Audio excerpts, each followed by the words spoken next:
estimates, they're estimating that the deficits are $1 trillion a year or more for the next 10 years. I mean, what kind of budget is that? I mean, that's nonsense. You can't come out with a budget and say we're going to run $1 trillion deficits every year. I mean, that's like if your son comes home from school and he says, "Dad, I've got a new educational plan. You know, I'm going to flunk every test I take for the next 10 years." You know, what kind of plan is that? You can't go with that. Our leaders have to rethink what they're doing.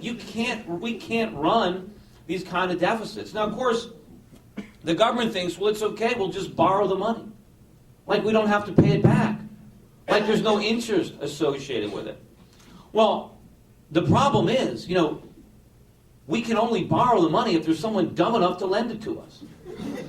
And you know what? I think the supply of fools is running out. That's what's going to happen. You know, when we inflated the real estate bubble, right, all the cheap money that the Fed created went into the real estate market, went into the stock market. Those bubbles have burst. It ain't going to happen that way again. Unfortunately, what's going to happen now, and the economic crisis that we are in the process of creating for ourselves, and it's not, you know, it's not our children that are going to deal with it. We're going to deal with it right now. Our children don't have to stay here. There are plenty of countries around the world where they can emigrate to. I mean, I know, I'm investing there. We can't force them to stay here and pay for our mistakes. Right? So what we need to do is change those mistakes before it's too late. What's going to happen is the Chinese and the Japanese and the Saudi, everybody else who's been buying our debt, they're not going to do it anymore. Now, there are people who are saying that's not going to happen. The world's going to lend us money indefinitely. Those are the same people who said that the internet stocks would keep going up. They're the same people who said there was no housing bubble. Right? They were wrong then, and they're wrong now. Yes, the Chinese have loaned us a lot of money, and they're going to take a hit on those losses. But you know what? They're going to move on. Because more important for the Chinese is not the $1 trillion that they've already loaned us, but the $5 to $10 trillion we're telling them they have to lend us over the next few years. Why would they want to do that? They already can't handle the losses, or they don't want to deal with the losses on $1 trillion. Why should they step it up?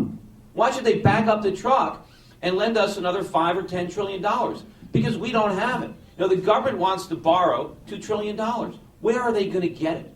Right? If the government is going to spend all this money, it's not free. There's no free lunch here. Right? If they don't take it from us in taxes, they're going to take it from us one way or another. And I think what's going to happen is the world is going to move away.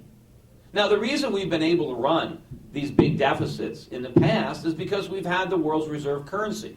The world has been willing to accept the paper that we print in exchange for the goods that they produce. But there's a limit to how long this can go. Because as the dollar starts to lose value, it creates a lot of problems around the world for our trading partners. Right now, America's biggest export is inflation. We print money and we spend it.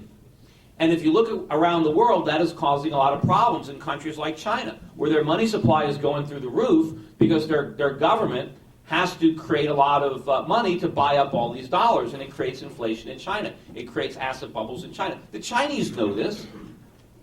Look at what they're doing.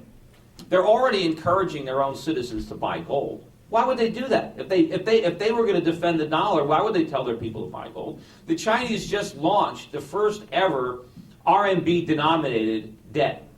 Now, the Chinese government doesn't have to borrow money. They're in surplus. Why are they doing this? They are preparing the world for the RMB. I mean, it doesn't make any sense for the Chinese to borrow money and then turn around and loan it to the United States. They're doing this for a reason. Look at all the talk around the world about the need to move away from the U.S. dollar as the world's reserve currency. This is going to happen. It is happening right now. And so if the U.S. government tries to run these deficits, and if the world doesn't want to loan us the money, then what are they going to do? Well, the only choice that's left is to have Ben Bernanke supply it with a printing press. And that is going to lead to a real disaster. Because this crisis is going to end up being a currency crisis. It's going to be a crisis where the value of our money plunges.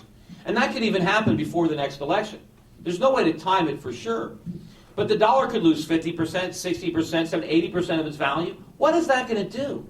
I mean, think about the economy today and imagine how much worse it's going to be if prices are spiraling out of control for basic consumer goods.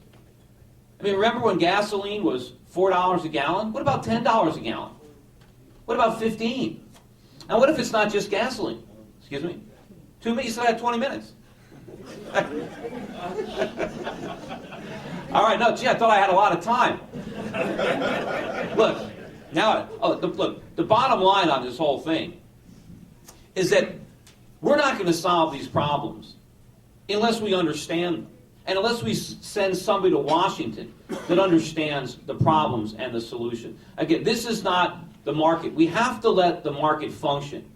This crisis was created by government, by central banking, by rules and regulations that created moral hazards that led to rampant speculation that never would have taken place had the free market been allowed to function. Unfortunately, we need to send somebody to Washington with the courage and convictions to tell people what they need to hear, not what they want to hear. We can't pretend that there's a political solution to the economy. There isn't. There are only market-based solutions. Individuals, American people, working free of government regulation and taxes and spending, we can dig our way out of this hole.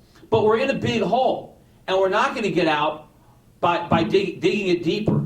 We have to let the market function, as painful as it is in the short run. The lesson we have to learn from 2001 and 2002 is we need to bite the bullet. We can't try to think of ways to simply postpone the consequences of our bad policy to some future election, because we don't have a lot of time anymore, and these problems are enormous. So the government has to sit back, and if businesses are going to go bankrupt, they have to fail.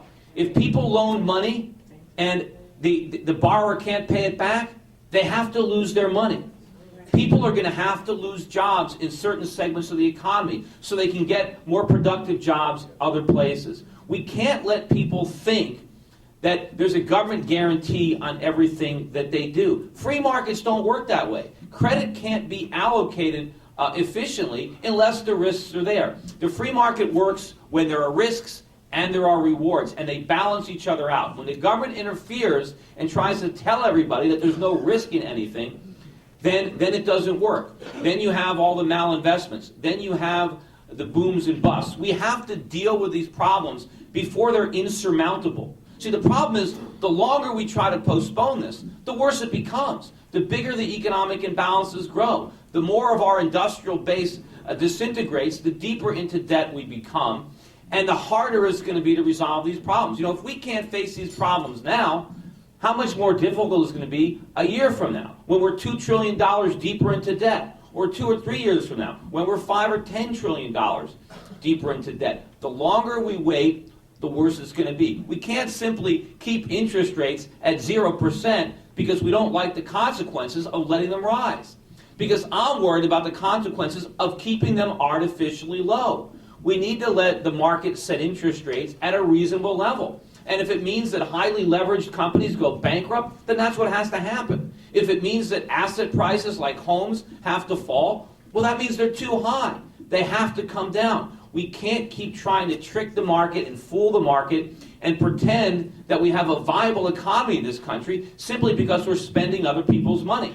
Economies grow because people don't spend their money, because they underconsume. We need to go back to those values of savings and underconsumption and production so that we can have a legitimate economy for ourselves and for our future. If we stay on this course, there is no doubt in my mind that what we've seen so far, that the events of 2008 are nothing. It's the overture. The opera is in front of us. And if you don't want to hear that fat lady sing, then send me to Washington and I'll make sure it doesn't happen.